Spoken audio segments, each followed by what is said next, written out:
What's up everybody? Today I'm going to show you how I made this stripe long sleeve. It's perfect for the summertime because of how lightweight and simple it is.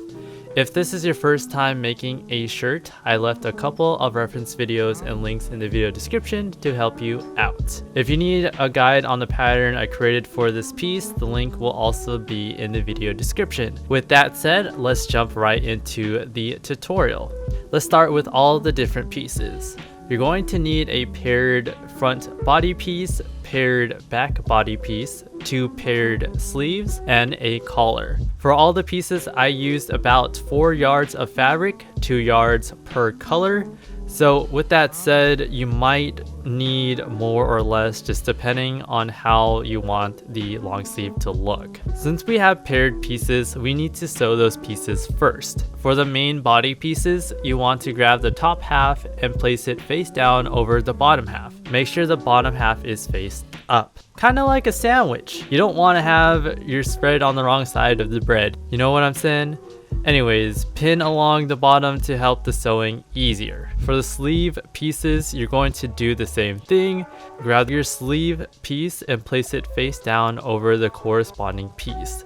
Make sure to match the ends and pin them together. Wherever we pin the different pieces together, you want to go ahead and use a zigzag or an overlock stitch to finalize the bond. For the collar, you want to fold the fabric in half and pin along the end. Bond the ends of the collar by sewing it down. Fold the collar hot dog style to hide the seam. Now that we have a complete set, we can start putting together the t-shirt. Grab your front body piece and place it face down onto the back body piece. Remember to sandwich the 2 pieces correctly. Pin along the shoulder seams and sew down the area. Open the main body piece up so the right side of the fabric is showing and grab your 2 sleeve pieces. You want to match the long side of the sleeve to the armhole of the body piece. Again, don't forget to pin the pieces together and sew on the sleeves. After the sleeves are sewn on, you can turn the long sleeve inside out and match up the open ends. Pin all the way from the end of the sleeve down to the bottom of the t-shirt. Then you want to follow the same path when you sew the pinned area. Last piece we need to sew on is the collar, with the raw side of the collar facing up, and make sure the long sleeve is right side up. Match the collar with the neckline of the long sleeve. Pin and sew the 2 pieces together. At this point, the long sleeve is almost finished. The last thing we need to do is hem the bottom of the t-shirt and the ends of the sleeves.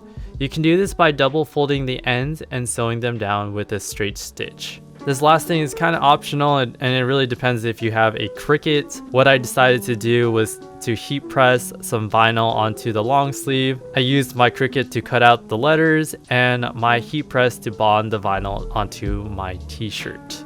And that concludes the tutorial. I hope you guys enjoyed the video, and if you have any additional questions, feel free to leave it down in the comment section below. Make sure to follow me on Instagram, thumbs up the video, and make sure to subscribe and ring the bell for notifications. I'll see you guys next time. Peace. These are some of the things we expect with summer.